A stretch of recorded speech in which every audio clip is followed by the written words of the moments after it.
Hi, I'm Elise. At 65, I expected to be enjoying retirement, not raising a 12-year-old boy with behavioral issues and a mind that worked faster than his social skills could keep up with. But that's exactly what happened when my daughter, Vanessa, dropped off my grandson, Tyler, at my doorstep one rainy Tuesday. Mom, I just can't do this anymore, Vanessa said, her designer handbag clutched tight against her chest. He's impossible.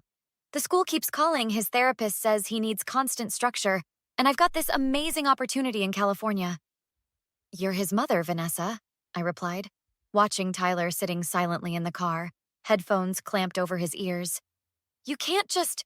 It's just for a few months, she interrupted, fishing car keys from her purse. 6, tops. He respects you.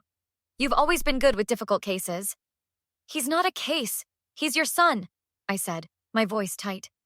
What does Richard think about this? Vanessa rolled her eyes. Richard's not in the picture anymore.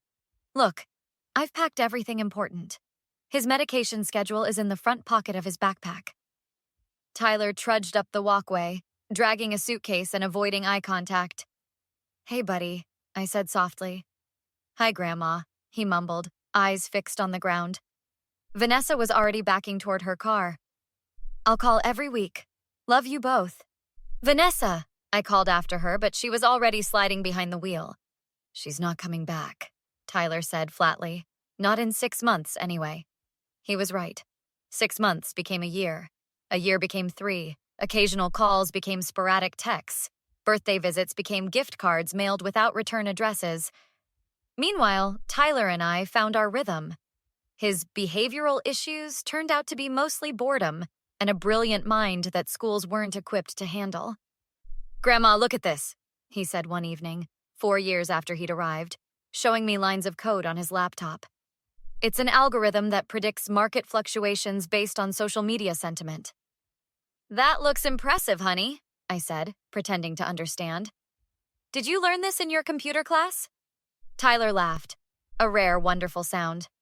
No, they're still teaching us how to make PowerPoint presentations. This is something I've been working on. My friend Marianne stopped by regularly, bringing casseroles and advice. You're doing a wonderful job with that boy, she told me over coffee while Tyler was at school. Remarkable, really. Has Vanessa called lately? 3 months since her last text, I replied. Something about moving to Seattle for a startup. Marianne shook her head, stirring her coffee vigorously. The nerve of that girl. After everything you've done. Tyler's worth it, I said simply. And he was. By 18, he was accepted to MIT on a full scholarship. By 22, he had dropped out to develop his app, the same algorithm he'd shown me years before, refined and expanded into something revolutionary. Then came the day everything changed. Grandma! Tyler burst through the door, his eyes wild with excitement. It happened! $20 million! They bought it! 20 million what? I asked, nearly dropping the dish I was drying. A tech company bought my app, he explained, pacing excitedly. The contract is signed. $20 million plus stock options and a consulting position. I was speechless, tears forming in my eyes. Tyler, I'm so proud. My phone buzzed. A text from a number I hadn't seen in years. Vanessa. Mom, amazing news. Just heard about Tyler's success. Planning to fly in tomorrow. So excited to reconnect with my brilliant son. Hearts. Tyler noticed my expression change. What's wrong? I showed him the phone. His face hardened in a way I hadn't seen since he was that angry 12-year-old on my doorstep. Perfect timing, isn't it? He said coldly. The doorbell rang the next afternoon. When I opened it, there stood Vanessa, looking exactly like the successful professional she'd always wanted to be. Mom, she squealed, hugging me before I could react. Where's my genius boy? He's not here, I said, stepping back from Vanessa's embrace. And I think you and I need to talk before you see him. Vanessa waltzed in, dropping her designer luggage in the hallway. Nice updates to the place, she commented, glancing around. Look, I know what you're thinking, but I've changed. Life has been crazy complicated. 9 years, Vanessa, I said quietly, following her into the living room. You left him for 9 years. She waved dismissively. It wasn't ideal, but look how well he turned out. Some kids need that independence to thrive. Anyway, when's he coming home? I've got dinner reservations at Castillo's. That's still open? I asked, momentarily distracted. Just reopened last year. Super exclusive now. She checked her watch. We should leave by 7. I took a deep breath. Vanessa, he doesn't want to see you. Her perfectly sculpted eyebrows shot up. Don't be ridiculous, Mom. Of course he does. He's my son. Is he? The voice came from behind us. Tyler stood in the doorway, face unreadable. Tyler! Vanessa squealed, rushing toward him. My brilliant boy! He sidestepped her attempted hug. Why are you here? To celebrate, of course. $20 million, that's incredible. I always knew you were special. Tyler's laugh was cold. Special enough to abandon, apparently. Tyler, honey, I didn't abandon you. I gave you space to develop your gifts. Some children need— Stop, he interrupted. Just stop. I stepped between them. Tyler, why don't you take some time? I'll talk with your mother. After he left, Vanessa collapsed dramatically onto the couch. Teenagers, right? He'll come around. He's 23, I corrected, and he's right to be angry. Mom, don't be naive. Vanessa leaned forward. The timing works out perfectly. He's successful, I'm between projects. We can start fresh. I studied my daughter. What happened to your startup in Seattle? She shifted uncomfortably. Market forces. Anyway, I've been developing luxury wellness retreats. Tyler's connections could be incredibly valuable. The next day, I called my friend Marianne. She's after his money, I told her over coffee at the local diner. Clear as day. Marianne's eyes widened. The nerve! 9 years without a word, and now she thinks she can waltz back? She's staying at the Hilton downtown, keeps texting Tyler about investment opportunities. Our waitress, Jenny, who'd served us for years, overheard as she refilled our cups. Sorry to interrupt, but is this about Vanessa? She was in yesterday with some slick-looking guy talking real loud about her tech prodigy son and how they were repositioning for a major opportunity. What guy? I asked, surprised. Never seen him before. Expensive suit, kept making calls. Later that afternoon, I met with Bernie Thompson, my late husband's attorney and our family friend for decades. This doesn't sound good, Elise, Bernie said, adjusting his thick glasses. Has Tyler protected his assets? He has financial advisors from the tech company, I replied. But Vanessa can be persuasive. Bernie shuffled through some papers. You've been his de facto parent for 9 years. There might be legal implications about abandonment, and if she's planning some kind of financial manipulation— She already tried getting Tyler to invest in her wellness retreat concept, I interrupted. Wanted him to wire her $500,000 as a family courtesy. Bernie whistled. That's not small change, did he? No, but he's vulnerable. Part of him still wants her approval. When I returned home, I found Tyler engaged in a heated argument with James, Vanessa's business partner she'd brought to dinner. Your mother has devoted years to this concept, James was saying smoothly. Surely you can appreciate the family connection. $500,000 is practically a rounding error for someone in your position. Tyler glanced at me as I entered. Grandma, did you know Mom's been through 4 business partners in the last 5 years? How did you— I'm good with computers, remember? I did some research. He turned back to James. 3 bankruptcies and a pending fraud investigation in California. Interesting resume. James's polished demeanor cracked. Now wait just a minute. I think you should leave, I said firmly. After they left, Tyler and I sat quietly in the kitchen. I hired a private investigator, he confessed. Mom's been using different last names. She's got creditors in 3 states. I reached for his hand. I'm so sorry, Tyler. He squeezed my fingers. I'm not giving her money, but part of me still wants to believe she's changed. I know, honey, but we need a plan. The confrontation happened at the local cafe where Tyler had spent countless hours coding his app. Vanessa had requested a casual family lunch, but arrived with James and a document folder. There he is, she called too loudly as we entered. My brilliant boy! Tyler took a seat across from them, his face neutral. Hello, Mother. Oh, so formal, she laughed nervously. Look, I know we got off on the wrong foot. Water under the bridge, right? 9 years is a lot of water, I commented, sitting beside Tyler. James cleared his throat. We thought this might be a good opportunity to discuss some exciting synergies. Synergies, Tyler repeated flatly. Vanessa leaned forward. Tyler, honey, I've always believed in you. Even when I couldn't be there physically, I was supporting you spiritually. Spiritually, Tyler echoed again. We've developed some preliminary prospectus materials. James slid the folder across the table. Your mother's wellness concept integrated with your predictive technology could revolutionize personalized health. Tyler didn't touch the folder. Interesting timing? Your sudden interest in my life? Don't be like that, Vanessa pouted. I'm your mother. I gave birth to you. And then you left, Tyler replied evenly. I left you with Grandma. It's not like I abandoned you on a doorstep. No, you abandoned me on her doorstep. The cafe had grown quiet, other patrons pretending not to listen. You're twisting things, Vanessa hissed. I was a young single mother with opportunities. What was I supposed to do? Be a parent, I interjected. Vanessa's eyes flashed with anger. Oh, that's rich coming from you, Mom. You weren't exactly Mother of the Year material yourself. Don't speak to her that way, Tyler said, his voice dropping dangerously. James attempted intervention. Let's all take a breath. We're here to build bridges, not burn them. No, Tyler said. You're here for my money. Vanessa's composure cracked. You ungrateful little... Do you have any idea what I sacrificed?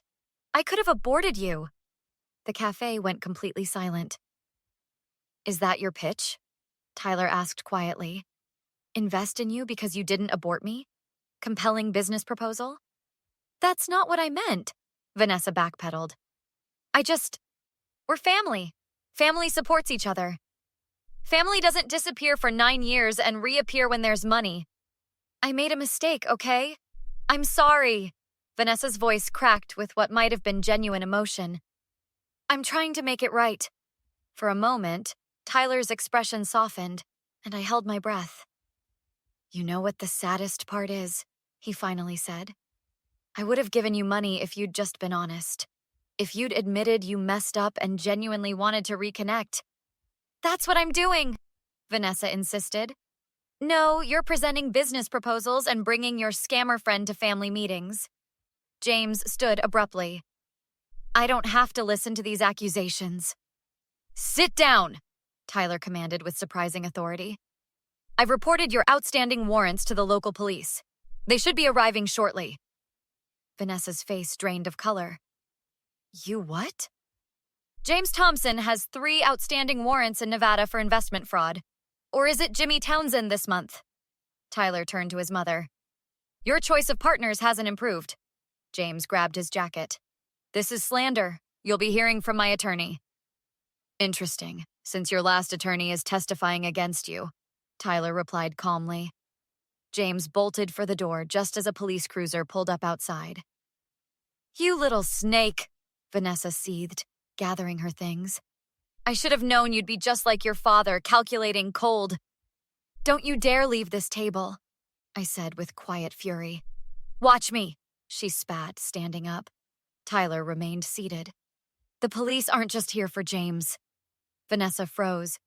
What are you talking about? Credit card fraud in Seattle. Abandoned lease in Los Angeles. Unpaid child support for your other son in Portland. The one you never told me about. You had no right to dig into my life, Vanessa shrieked, drawing stares from everyone. You gave up that right to privacy when you tried to manipulate me, Tyler said as 2 officers entered the cafe. I don't want your apologies.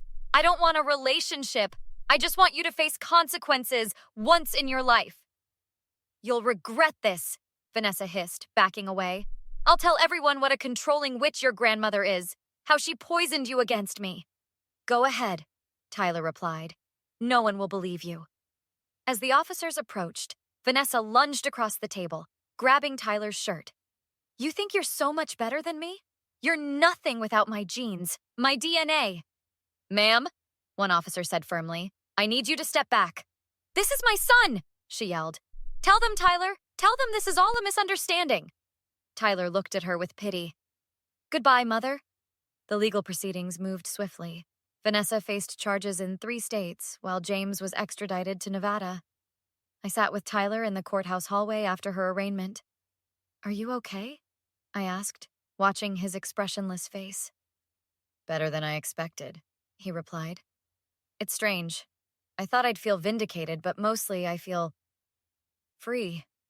Bernie Thompson joined us, legal pad in hand. The judge denied bail based on flight risk. Your mother's looking at serious time, Tyler.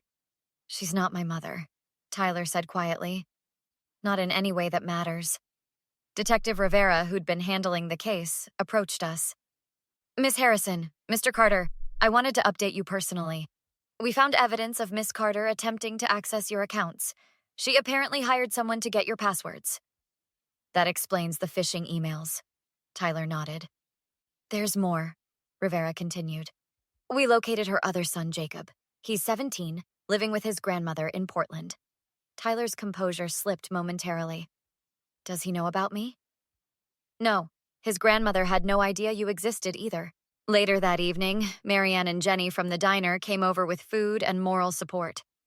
You both did the right thing, Marianne insisted, serving her famous lasagna. Some people don't deserve second chances. Or sixth chances, Jenny added, pouring wine. My sister went through something similar with her ex-husband. Sometimes consequences are the only language people understand. Tyler picked at his food. I keep thinking about Jacob, my half-brother, living a parallel life. Are you going to contact him? I asked gently. I don't know. Would that help him or just complicate his life? That's thoughtful of you, Marianne observed. Considering his feelings first?